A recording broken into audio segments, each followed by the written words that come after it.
What's up, you guys? Sean Ross Sapp, managing editor, FightfulWrestling.com, Fightful.com. Make sure you all join us here Sunday. It is Stomping Grounds coverage. But tonight, June 18th, it is time for Smackdown live coverage. A couple of programming notes have the Fightful report, the Q&A show. I'm doing the 205 Live NXT UK review this week in place of Warren. All that up on Fightful Select. But this week, we've got the List in Your Boy. We've got Raw. We've got Smackdown. We've got Stomping Grounds. And this Thursday, we have the NBA Draft Podcast. We're going to kick it off at about 9 Eastern. It's going to be sort of a watch-along, a little bit delayed. That way our takes can be a little more educated. But I will be joined by this man, at least as of now, one Jeremy Lambert. Jeremy, how you doing?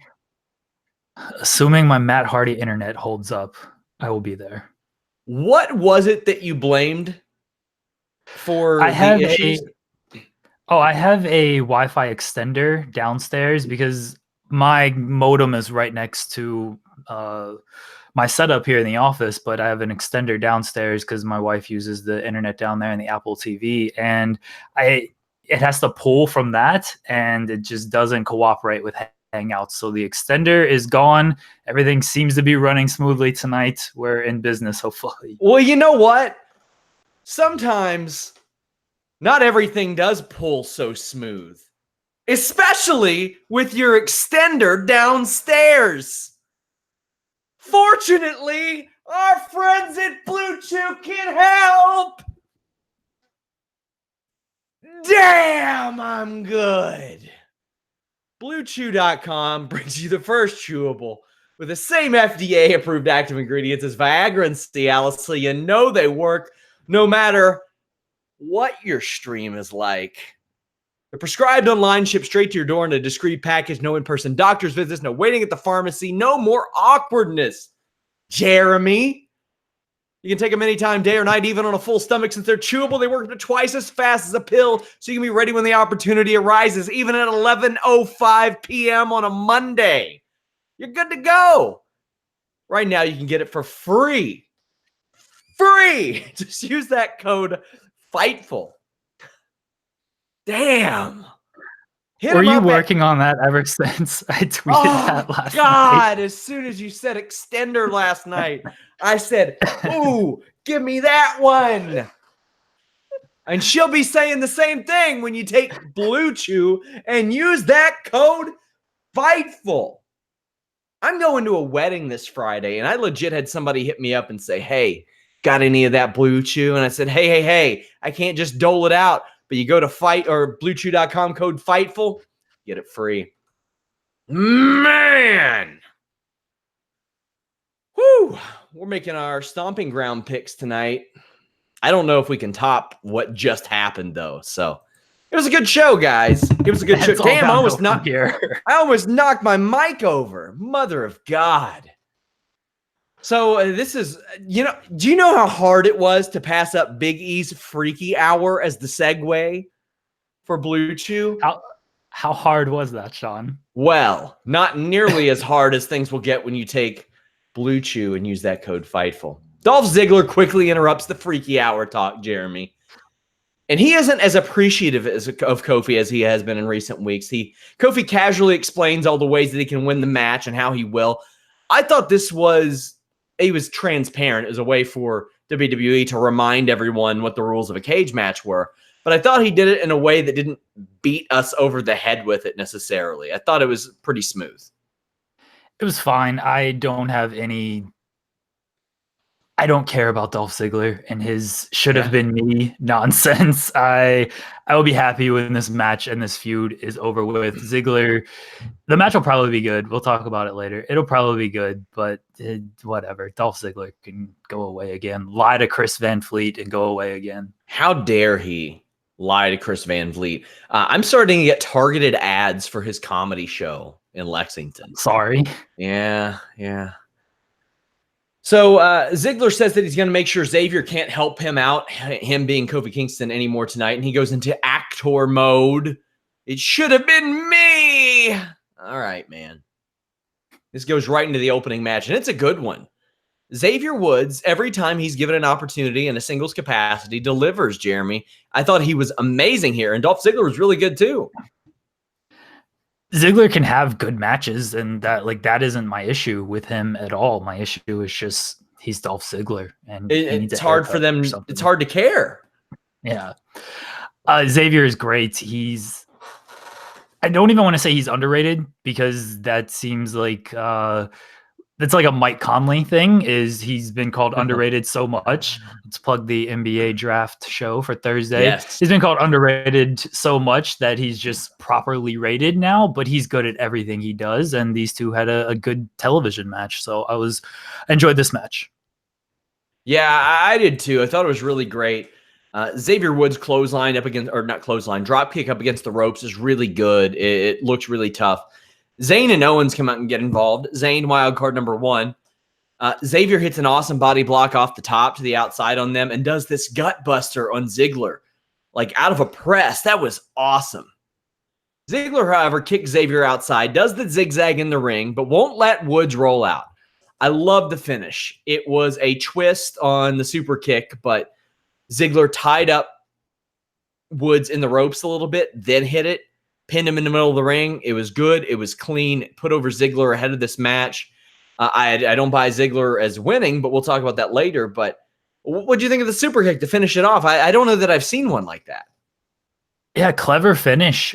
Kudos to whoever came up with that, whether it be Ziggler, Xavier, or somebody in the back, but a clever finish to something different, and that's needed on these shows, because you would think in this situation Ziggler would probably typically win by some nonsense roll up that doesn't make him look quite as strong, but he looked good here. So I'm with you. I don't buy him, but WWE's trying with him, so credit to them there. Does Baron Corbin count as a wild card? Because I have him listed as number 2, but we didn't actually see him. I don't know if he was there. Wait, who was one? Kevin Owens or Sami Zayn? Sami Zayn. Okay.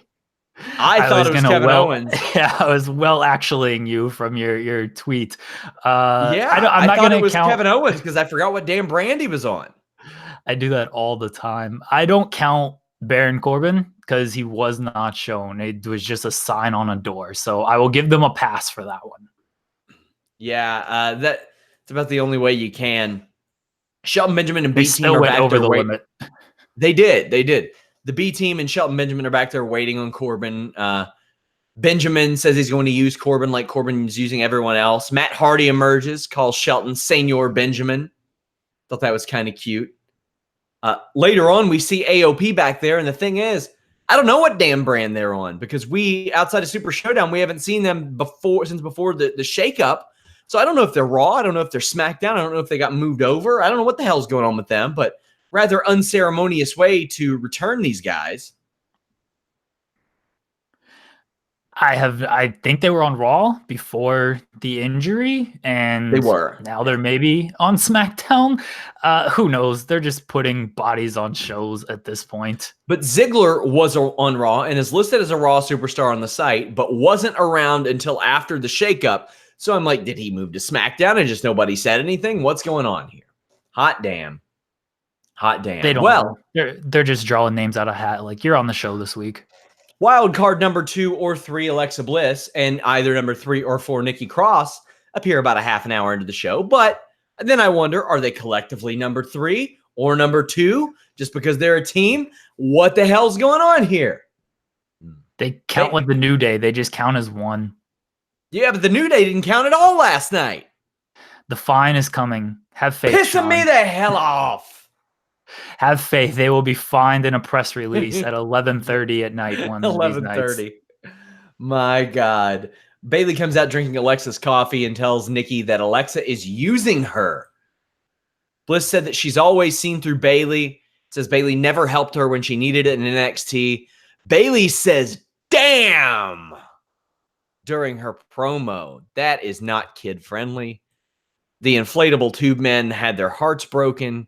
Says that Bliss doesn't deserve a damn thing, but Bliss says that Bayley peaked in NXT. A couple more things, like Bliss has the career that Bayley always wishes she did, and Bayley attacks. Now, if that's what set Bayley off, I'm like, damn, short fuse.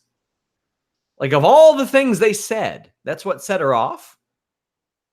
We talked about it last night. There's this edge to Bayley now, at least seemingly, and I'm fine with that. Like, if that's what set her off, there's been a lot building up with Bayley. If you kind of look at her whole history, and I don't know if WWE will quite go into all of that. I was waiting for a Sasha Banks reference here that never came, but I was too.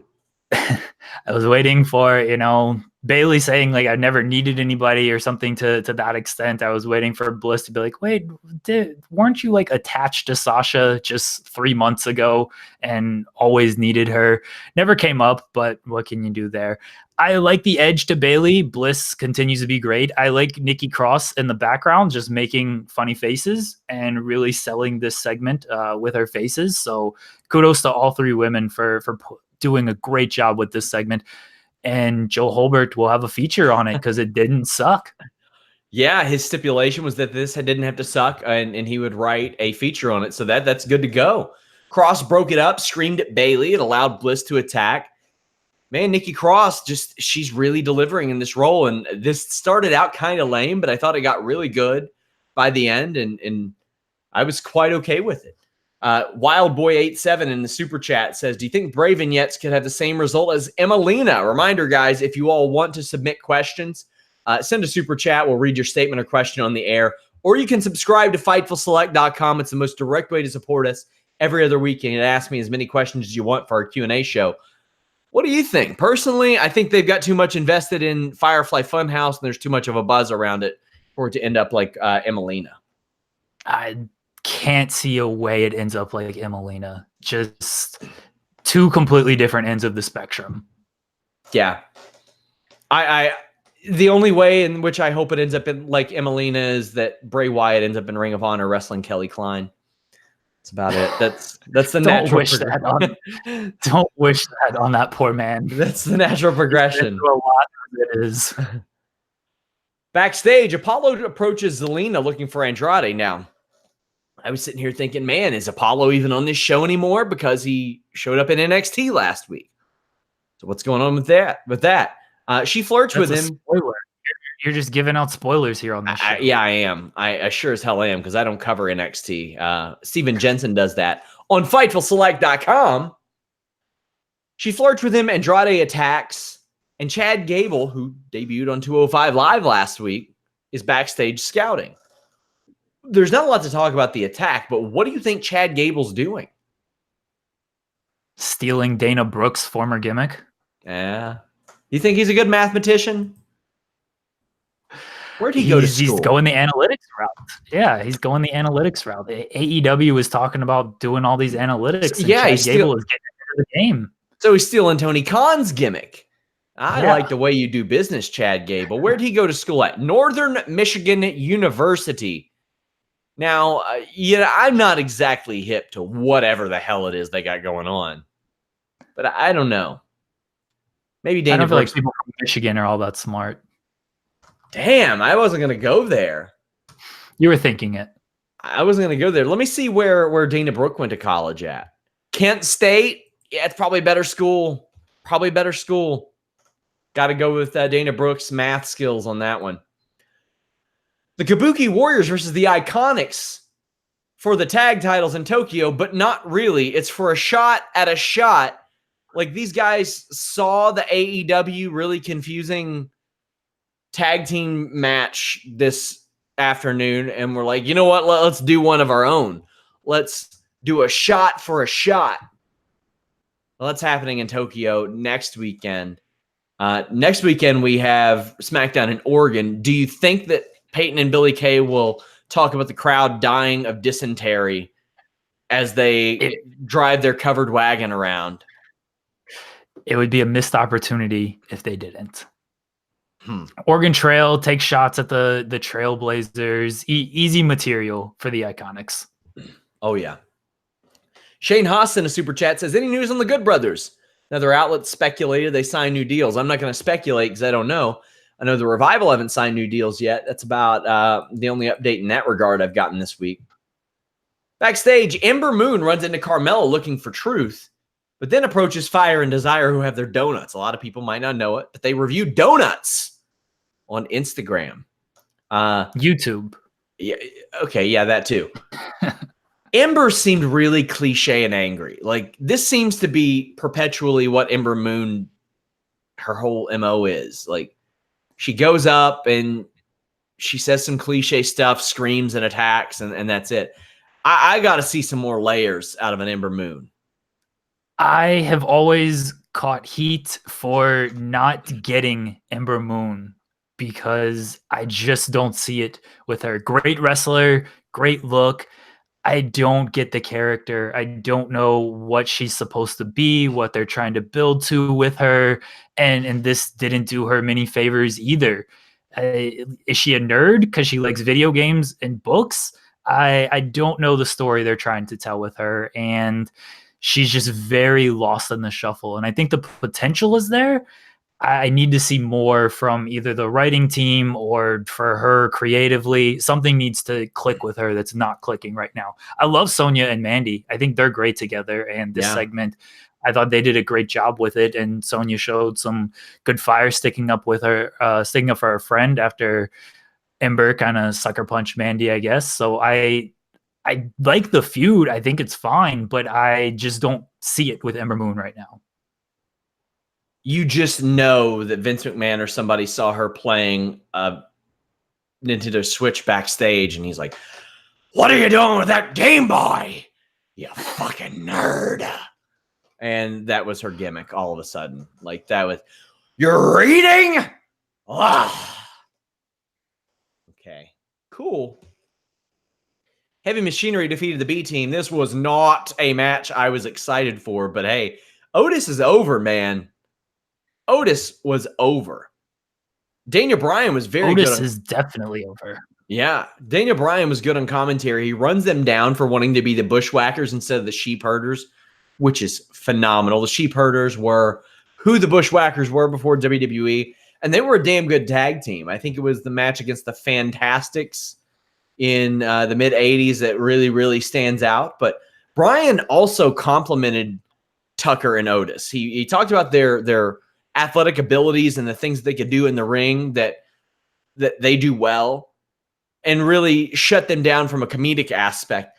I thought that lended a little bit more credibility to Daniel Bryan, because he wasn't just shitting on them to shit on them. He was like, hey, these guys can be good. And the thing is, I don't know if they can really, but you got Daniel Bryan sitting there saying they are. So I'm like, okay, maybe they could be. And I'm sure there are some other people out there in the world that are like that. This is where just a guy like Daniel Bryan gets it, is if you bury this team for being a comedy act and you lose to them, then what does that make you? And if you beat them, okay, you beat a comedy act. Bryan understands that you can take jabs at them, but you also need to put them over with some credibility. So if you beat them, then you look credible. And if they beat you, it doesn't look like the biggest joke of the world.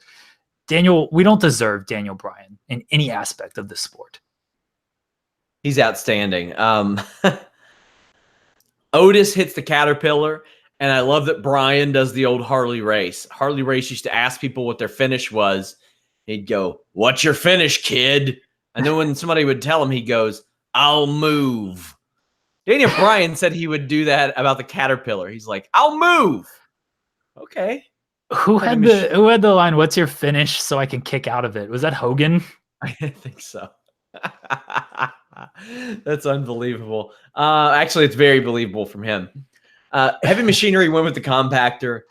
Seth Rollins, wild card number 5, I think, shows up and hits B Team with a chair, just brutalizes them. Yeah, this was cool. The thing is, B Team were so insignificant. I didn't even expect Seth. One, I didn't think Seth Rollins was there, but the fact that he was, I wouldn't have even thought that he would go after the A Team. He'd be like, them? Sure, why not?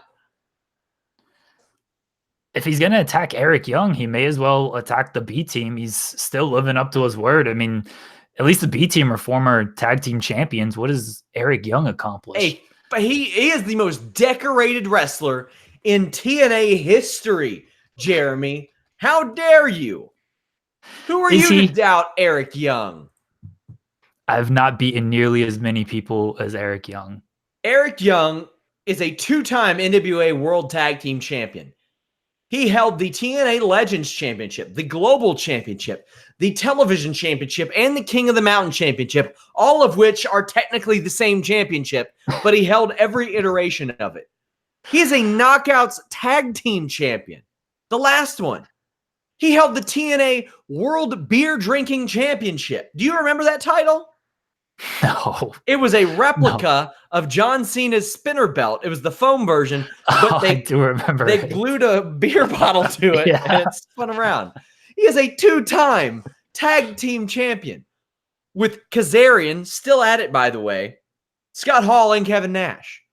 Do the math on that one. Why don't you? He is a former TNA World Heavyweight Champion. He is a former TNA X Division Champion. He won the TNA World Cup of Wrestling with the incredible stable of Bully Ray, ODB, Eddie Edwards, and Gunner. He won the TNA Turkey Bowl twice, 2 times. And he won their Most Inspirational Award in 2016. That I can't top that. That's actually a good resume for old Eric Young in TNA, a company that no longer exists. Arguably the most decorated wrestler in company history, and that's not even a joke. Just saying. Him and Jeff Jarrett. Here's the most important one, and I'm glad it's on his Wikipedia. The Extreme Wrestling Coalition World Heavyweight Championship. Do you know why that is important? I do not. Jimmy Van owned that company. Jimmy Van promoted that company. This is why you're putting Eric Young over so hard. Yes, you can see several of his old matches at FightfulSelect.com, both dark match commentary and alternate commentary. It's a good time. Drew McIntyre, wild card number 6, is with Shane McMahon and Elias. They cut promos, and then wild card number 7, The Miz comes out, Jeremy. Shane McMahon seemed very confused about The Miz being there. That makes 2 of us. I was also very confused. And Miz trolls them with a video. So Miz, a Raw superstar, is complaining because SmackDown, a brand that he's not on, isn't as different from Raw as Shane McMahon said it would be. Then Miz, a Raw superstar, to remind you, on SmackDown, complains that Shane McMahon is taking up too much airtime on a show that he isn't on, that he is taking up airtime on. Jeremy, what the fuck is going on here? Why does this anger you so much? It is an insult to my intelligence. It frustrates me. And you know what? Maybe if Miz wasn't wild card number 7 at this point, Lou Bega had less names in Mambo number 5 than the wild card had this week. What is going on? Man. Sean, in the words of the legendary Taylor Swift, you need to calm down. Son of a bitch. Son of a bitch. Well, Shane booked a tag team elimination match. Okay. So, the stipulations continue. Elias and Drew against The Miz and anyone he can find in 10 seconds. Well, Roman Reigns ain't there. You know, the SmackDown superstar who was on Raw last night. He wasn't there. But Truth is wandering around, so we get Awesome Truth back. I like that. What did you, when you saw our Truth out there, did it plug in for you? Like, hey, that's Awesome Truth? Yeah, because they got blamed for the bad Survivor Series buy rates against Rock and Cena. So I immediately thought of that. I was shocked that Roman Reigns was not the partner. That seemed like the obvious setup there. So I actually give them a little bit of credit for not doing the obvious thing. On the Miz promo, I liked it. I'm with you that it should have come from somebody else. They've made Miz look so bad as a babyface, and this continued here. I can't get behind this guy at all. He's losing at every turn. He gives great fire, but the dude he doesn't win at all. He just keeps getting put one over by Shane McMahon, of all people. WWE has created a compelling storyline almost with this best in the world thing with the absolute wrong people. I agree with you, man. I completely agree with you. So this match happens. Miz and Truth bust out their old hip toss. McMahon trips up Truth, and Elias pins him with a knee. Then we get the 24/7 crew coming out. And they think, Shelton especially, thinks he can just steal the title. Now, granted, Jeremy, based on how the title was introduced, the confusion is understandable because literally all you had to do to win that title at first was grab it. Yeah, I thought Shelton was in the right here to think he could just grab it and go, because everyone else he sees Truth just always running away with it. So why wouldn't he think it's the same deal? Forgivable, especially considering the amount that he's on the show. Matt Hardy, by the way, this guy was 2 laps behind Shelton. Just turn around and you would have hit him. Come on, Matt. Matt Hardy does not need to be running. He doesn't need to be running. First off, he just found out he's having a kid. Happy Father's Day, Matt Hardy. But the guy has had issues with his hip sockets for a long time. We don't need to see him trying to foot race Shelton Benjamin, one of the fastest people in WWE history. My God. My God. We get a sneaky Glasgow kiss and a Claymore that wins it for the heels. Miz had got worked over through the commercial, hit a nice DDT. Shane helps Drew hit another one after the match. They're really building up Drew and Shane McMahon, but they've got so many people involved here that it seems like every single week, at least some combination of these three are getting their asses kicked or losing a match. So it's hard for me to see them as a dominant faction of that kind when that happens. And when you've got so many people involved, including the Revival, that's going to happen. Because, I mean, traditionally, the way that you build a stable is you make them really, really dominant. Nobody gets to them. Then you slowly get to them until you get to the final boss. But how are these three doing it for you? We talked about what happened last night, but this trio. I like Drew. I'm waiting for WWE to just really commit to this guy because the talk is that they're always going to push him. They're going to give him the big push. They're going to give him the big push. And then it just never happens. And I'm worried for him on Sunday. Elias is just kind of who he is at this point. He's very entertaining, but is kind of just a mid-card, almost comedy act. And I mean, Shane's the best in the world. They're protecting that guy at least. Got to get over 50-year-old Shane McMahon if you're going to get over anybody. Ain't that the truth?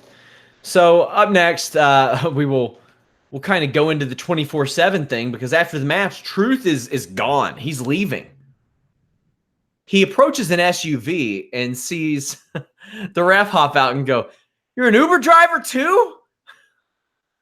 He was not. WWE pay ain't what it used to be for refs. Yeah. Drake Maverick is dressed as Carmella and pins Truth. This was just a perfect encapsulation of what R-Truth can be and is, and Drake Maverick as well. First off, before you start, Drake Maverick pinned him with his feet on the SUV. Yes. I thought that was so clever. That was amazing. That was perfect. Like, I hope that was an audible that Drake Maverick called. Like, let me get this extra leverage. That ruled, Jeremy. This is great stuff.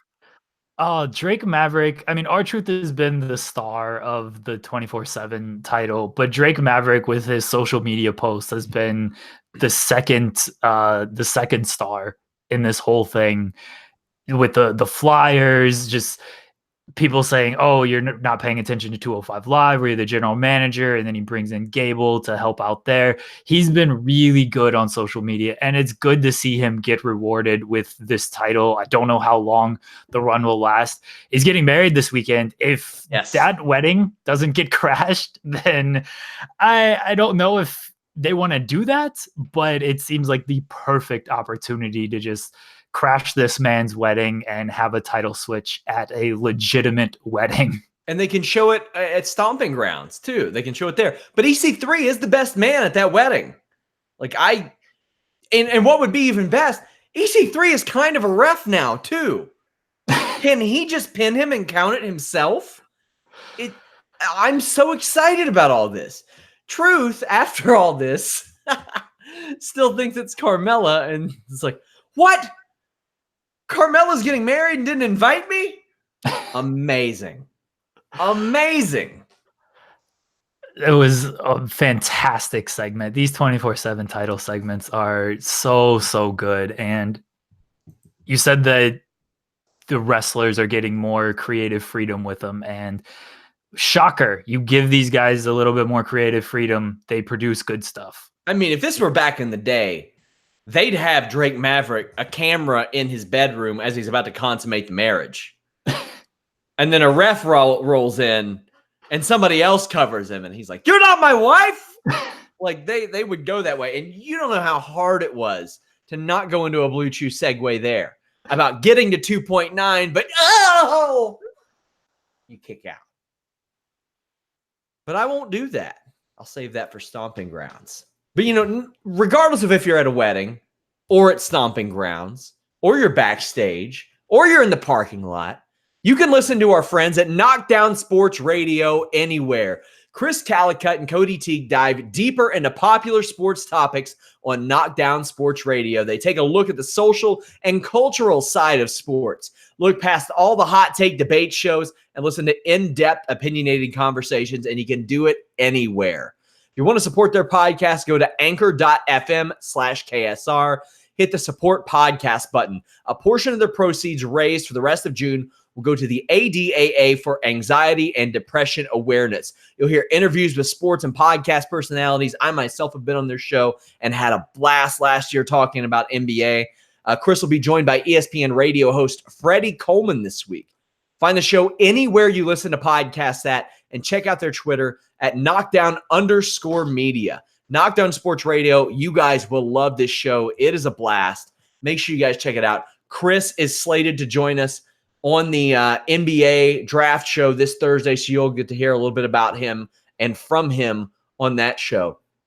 I got to tell you, Jeremy, I've not made it a big secret. Like, we've been shorthanded this week. We've been understaffed this week. I think everybody on the staff is going to miss at least some time. I need Thursday. I need to unleash my shit takes all over the internet for NBA. I can't wait to hear how many people tell me to stick to wrestling Thursday. I am thoroughly pumped for this. I like how you get off on getting your shit off and then getting shit on. I love it. I love it. I live for this, man. I'm excited for Thursday as well. I need that, and I need to bury Joe Holbert tomorrow in our second booking session. Who will win a championship first? Barry Horowitz as the Goon in your TEW series here on Fightful.com, or the Lakers? Definitely the Goon, because the Goon might be a champion by the end of tomorrow in less than 24 hours. The Lakers, they might need another 24 years. So this isn't even close. Main event time. So backstage, KO and Zayn approach an arriving Shane McMahon with this weird, background noise. They're by all the semi trucks, and you've got this going on in the background. It's wild. And they complain about Seth Rollins. And Shane just books Kofi and Rollins against Zayn and Owens in a best 2 out of 3 falls match. Who in WWE watched Demolition Heart Foundation from SummerSlam 90 and just decided that's how they were doing things? Nonstop 2 out of 3 falls matches and elimination matches. Does this seem like a little much to you this week? It's weird. It's very out of nowhere that you would do these things with, you never do these type of things. And now you're doing, I can accept it once, but then they've done it now on 2 straight shows. And I told you last night, it feels like somebody finally discovered Up, Up, Down, Down's Battle of the Brands between Xavier and Tyler Breeze. And they saw that, you add stipulations to matches, you get better match ratings. And they put 2 and 2 together, and they think it works like that. Video games are taking over the world. So yeah, that's my theory on why there's more stipulation matches now. Yeah, like if this were happening like maybe once every other week, I think that even if it didn't have stakes, it would add a little bit of excitement. I'd be okay with that.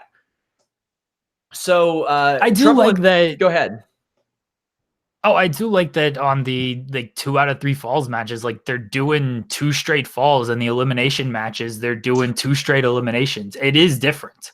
So that's something that I was going to mention. They've done that with all of them. Yeah. It's like they're hammering it in like, hey, it's not always going to be 2 out of 3. It'll be 2. Well, it'll be 2 out of 3, but it'll be consecutive. And I'm okay with that too, as long as in the future, every single one isn't 2-1 fall or the complete opposite way. I'm okay with there being streaks and a little bit of a disparity and mix there. I'm okay with that. It keeps things unpredictable. I like that. Trouble in Paradise pins Zayn immediately. Owens fights back. He's really good. It's no surprise. Rollins hits one of the best blockbusters I've seen. He just does that great. Kofi Kingston, man, he is still over big time. He gets that tag, and the crowd loves him. And I mentioned, I think last night he's won over 40 straight matches, including live events, and I think he's at like 17 or 18 straight TV matches. This is how you build a champion, Jeremy. They continue to do a great job with Kofi. I loved the quick Trouble in Paradise finish because you can do something like that in a 2 out of 3 falls match. And it just keeps Kofi looking strong. It shows that, hey, he can hit this move immediately and it can be over, almost like a UFC fight where it's just an immediate flash knockdown or immediate knockout. And it gets the finisher over too, to where he doesn't need to hit it 15 minutes in the match and then someone kicks out. Like it puts the finisher over strong that a guy can be fresh, get hit with this move, and that's the end for him. Yeah, I love that too. There's some great back and forth. Zayn hit a beautiful Blue Thunder Bomb. That is just one of the most gorgeous moves in wrestling. I love that. I would just love to see him and Baron Corbin. Just a couple highlights, a Blue Thunder Bomb and Deep Six. I want them to find a way to combine it. It ain't gonna happen. But like, go ahead. You can do it on M. Dickey's 3D Wrestling. I don't know if you've ever played that game, but you can chain together some weird ass moves on that game. I love it. Maybe we need to set up a game of that, or at least some hijinks on a future Fightful gaming. Clear that WWE wanted the clean sweep thing to keep going with the eliminations, the 2 out of 3 falls. Rollins wins with a curb stomp, and Paul Heyman is shown looking on. I thought a pretty solid SmackDown, not great or anything, but they're outside of the dumbass wild card thing. There wasn't anything like really terrible on this show, and all things considered, that's a pretty good week of WWE content that we've got on Monday and Tuesday. And I can't tell you how hilarious I think it is that happens the week that Alex has off. I find that hilarious. I told you that you're gonna bring me back now because you think it's some good luck charm that WWE is good when I'm on these shows, and Alex is just the bad juju around everything. I know that Alex right now is on his road trip, and somewhere he sees like Skittles 2 for $1, and he's like, well, I appreciate that they want Skittles pushed, but where does Ember Moon fit into this? Where does Ember Moon fit into this? Marathon gas station? How you pushing Skittles down our throats? Skittles isn't even supposed to be here. I know it's happening, guys. I am sad that he can't join us Thursday. I'm bummed about that. But you guys can join us Thursday for that NBA draft show. I keep mentioning, guys, Jeremy and Joe, the Monday Night Wars, 95 WCW, 95 WWF, Total Extreme Wrestling. It's a booking show. It's the newest edition of Fightful Gaming. A new episode drops every week. You can subscribe to Fightful Select and get the entire filmings as they do them. So make sure you guys check that out. We've got just a ton of stuff coming out. Jeremy has interviews this week with Willie Mack and Medusa. So you guys are missing out if you're not following him at Jeremy Lambert 88. But Jeremy, it is time to make our stomping ground predictions. The tagline, apparently, like kicking ass and taking names or something. I don't know. What the hell? They got the word ass in their tagline now. Yeah, not very PG to say that you're going to kick some ass. Man, Bailey out here saying, damn, it's ending. The Well, freaky hour coming up soon. I'm ready. Bailey versus Alexa Bliss, SmackDown Live Women's Championship. Nikki Cross will be on the outside here. How do you see this one going? I've gone back and forth on this one because on one hand, it seems like it's too early to take the title off Bailey. On the other hand, Alexa Bliss is great at whatever she does, and you can get a lot of mileage out of Bliss being the champion and Nikki Cross being her second. Then you have, I guess, a Raw superstar as the SmackDown champion, if that stuff even matters anymore. I'm going to stick with Bailey in some type of shenanigans type finish to build the rematch. Since Stomping Grounds is almost exclusively rematches at the top of the card, this is one match that is not a rematch. So now you have to do the Stomping Grounds rematch at Extreme Rules. Think Bailey's going to win this. I see some dissension between Alexa and Nikki, maybe. I'm just consistently intrigued and entertained by Alexa and Nikki. I like it. Daniel Bryan and Rowan against Heavy Machinery. I don't think you can take it off of Daniel Bryan and Rowan. I think this is the team to rebuild those tag team titles with. Agreed. Bryan, just great at everything he does. Rowan is the perfect second for him as the big bodyguard and the intellectual alongside Bryan. Heavy Machinery, Otis is over. They're credible, according to Daniel Bryan, a man who has never told a lie. You got to keep going with Bryan and Rowan in this spot, though, because that SmackDown tag division is weak. It's New Japan-esque. Yes. Speaking of SmackDown tag teams, Kevin Owens and Sami Zayn aren't one of them. They're half of one of them, but they take on New Day. I feel like Owens and Zayn need to win here, but New Day are the hot hand, and I wonder if you should keep them strong. But like I said, man, Owens and Zayn, they've been losing a lot lately. I would probably go with them. Yeah, they lost on Raw. They lost on SmackDown. It does seem like this is an opportunity for them to get their win back. I'll give WWE credit in that the past two nights, the guys they've wanted to get over strong, they've gotten over strong. And if they want to keep that going with New Day, who they put over strong on these two shows these past two nights, they can do that at Stomping Grounds. And Bryan and Rowan, they're going to need challengers. And you can always go to New Day in that spot. And Xavier and Big E is fresh for Bryan and Rowan because Bryan just came off the feud with Kofi. So it is sort of a natural progression if they want to go to that tag team feud. Yeah, you speak about guys that they got over. Roman Reigns, I thought that was one of the best uses of him ever Monday. He's facing Drew McIntyre. Hard for me to believe that Drew McIntyre will win, but I could see Shane McMahon getting involved because they are really hammering home that Shane McMahon is a real shit banana, and he's going to force feed himself down everybody's throat. I could see Roman Reigns losing, but to me, honestly, it's about 40% Drew, 60% Roman. How do you got it? And same thing with Drew on getting him over. They did that with him tonight on SmackDown, giving him the falls against Miz and R-Truth, and then taking out Miz even further afterwards. It's the same thing with Drew where they seem hot on him and then they don't give him that win. I hope they give him the win. I'm with you that Shane interferes. Maybe it's not 100% clean. It's tough beating Roman clean because that's their guy. But give Drew McIntyre this victory. Give him that credible victory. And then Roman will get his revenge on both guys down the line. But I hope they give the win to Drew. It's tough to pick against Roman, especially after he just lost to Shane. That's a good point. Samoa Joe defends the United States Championship against Ricochet. Ricochet has gotten over in the last month and a half because he's been allowed to be Ricochet. Even if maybe there are some slip-ups with him landing on Cesaro's legs, they're like, you know what? Come right back, do the 630, bounce off of Miz's chest. Who cares? Samoa Joe, it's like if he loses, he's always going to be in this spot. He's always going to be right there for a United States title run or something of the sort. I could see Ricochet winning and starting the United States title open challenge and just blowing the doors off of Raw every single week.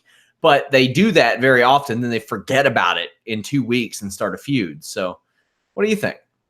The open challenge makes even more sense now with the wild card rule, and you could have some random guy from SmackDown actually get a guy who doesn't appear on Raw every single week, like get a Chad Gable to come out there and give me a 10-minute Chad Gable Ricochet match, because that sounds pretty good. Joe, like you said, he's a guy who's always going to be in the spot, largely due to his presence and his mic work. He can get himself over with his mic work anytime he wants to. I like putting the title on Ricochet. Let's make this guy. Yeah, I agree. And I think the man can make the title in that regard. And if Ricochet is allowed to go out there and do that and have those barn burner matches, he's the way to go. Tony Nese against a yet-to-be-named opponent. Do you think TBD or TBA defeats Tony Nese? I think it'll be Tozawa or Gallagher. That is the 205 Live is currently going on. It might be over, and they've probably announced it. It's probably too early to take the title off of Tony Nese. 205 Live's great. Tony Nese doesn't really feel like a big-time champion, but maybe he gets himself over. It says, I think somebody says Akira and Tony. I'll look up and see who it is. You guys in the chat are a little bit fudgy. They're gonna work you. I don't trust you yet. Who was it down to? It was Tozawa and Gallagher. They won the Fatal 4-Way match with the double pinfall last week. Okay, yeah, it'll be a triple threat then. Up next, Becky Lynch defends the Raw Women's Championship against Lacey Evans. I got to go Becky here. If Lacey wins this, well, then there's no reason for Becky to be on Raw. Well, wait, wild card. Never mind. It doesn't. Nothing matters. What brand is Becky technically on? Do we know? SmackDown. She's listed as a SmackDown superstar on the website, which is weird to me. Yeah, that's a very good point. That website doesn't. Their website's terrible. Not quite as bad as the UFC website, but it's not a very functional website. That is a miserable redesign. You got Becky winning this? Yeah, Becky should win. Seth Rollins against Baron Corbin. Rollins defends the Universal Championship with a special guest referee. Do you think the ref will be Lesnar? If not, who do you think it'll be? I don't think it'll be Lesnar. And if it is, and they didn't advertise him, what in the hell are they doing? I don't know. It'll be Kurt Angle. I don't have a good reason why. It'll just be Kurt Angle. Damn. I like it though. I like it though. They got to get that money's worth. Rollins is winning this. There's no way Baron Corbin. Put the title on Baron Corbin, you cowards. Want him showing up to TGI Fridays with the belt and the double vest. Kofi Kingston goes to Ghana. Baron Corbin goes to TGI Fridays and Applebee's. That's right. Oh, on a Friday night where it's popping. Got the Yankees game up on the screens. Taking shots at AEW since they were sponsored by TGI Fridays prior to All In. Make this happen.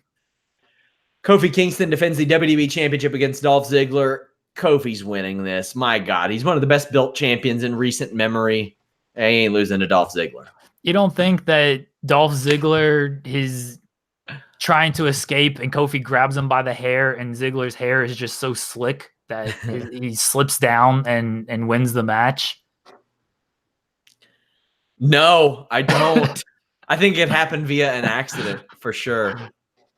Yeah, Kofi's winning, and match should be fine. I'm actually excited for match quality of it because I like both of these guys in the ring, but Kofi should definitely win. We'll go through a few little headlines today. Steve Austin said in his new relaunched podcast that he felt like shit about that 2016 Dean Ambrose John Moxley interview. Says he got Moxley's number and was happy that there was no ill will there. I am too, because basically it sounds like that was all in the producer based on the Moxley interviews. Yeah, Moxley previously mentioned that to the producer. He didn't want to talk about any type of his family, and I guess that message was lost in translation to Austin, and so he asked him family stuff, and then Moxley checked out, and Austin he tried to carry it along, and it didn't work because Moxley admitted that he checked out, and it was good that Austin addressed it. It was I liked he rambled on his podcast this morning, but I ramble as well, so I can't hold that against the greatest of all time. It's good that there is no ill will, and I would be stunned if we don't get a podcast between those two in the next couple of months. Scarlett Bordeaux released by Impact Wrestling, but PW Insider says that Killer Kross is unlikely to receive his release. Now, you guys can check out our podcast feed. You all can check out YouTube.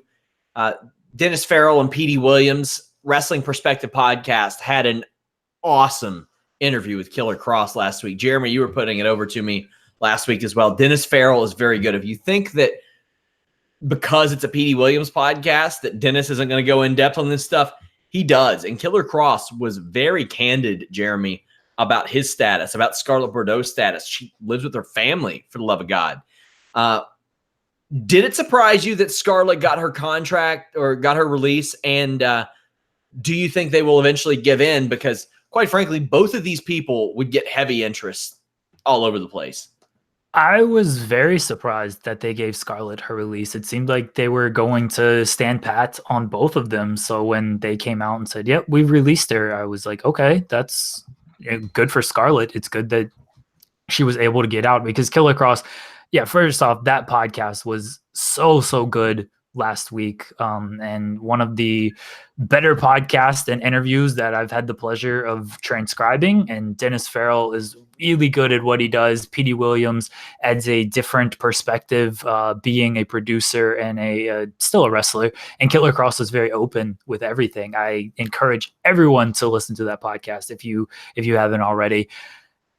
It sounded like Scarlett's situation was worse than Killer Kross's, and he admitted as much, and maybe they had some compassion in that regard and decided to let her out, while Killer Kross, they have a little less compassion because they clearly see talent in this guy. The guy is talented. They're putting him with their top guys in their top spots, and they want to build him as something. He just wants more money, and probably rightfully so.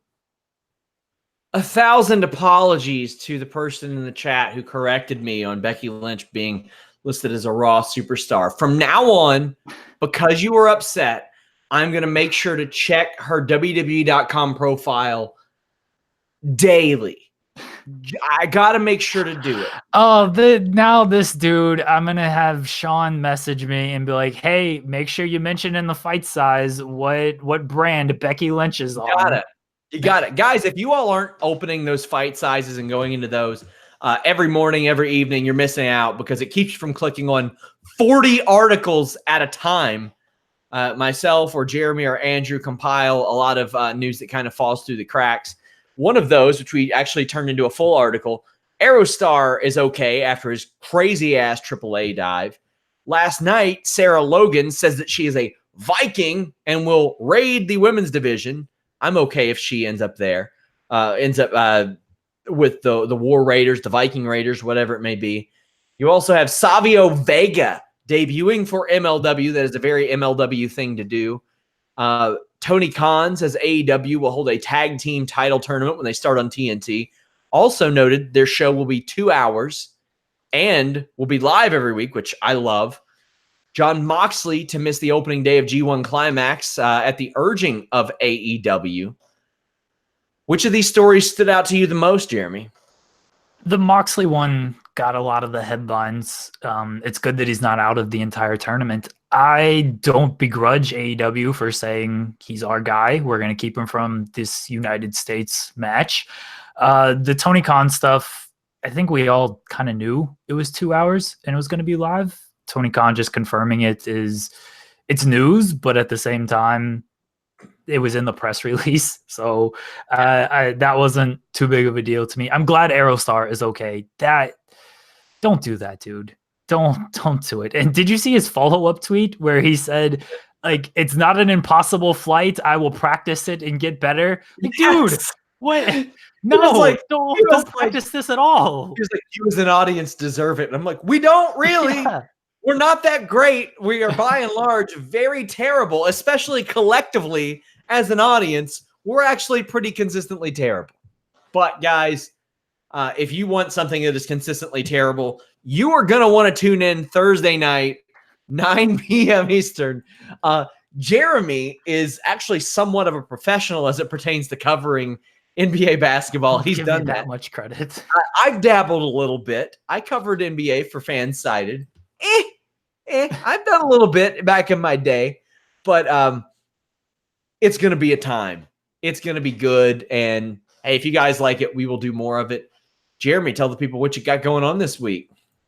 The second episode of me burying Joe Hobart in TEW 16 will come out on Friday. We are recording the second session tomorrow. Sign up to Fightful Select if you want the full booking session. We are going to dedicate, I don't know, a good 2 or 3 hours when I'm supposed to be doing other work. And instead, I'm going to be playing video games with Joe. Yeah, guys, subscribe to Fightful Select. It is the most direct way to support us. Thank you guys so much. Until next time, follow Jeremy at Jeremy Lambert 88. Follow me at Sean Ross Sapp. Until next time, we're out.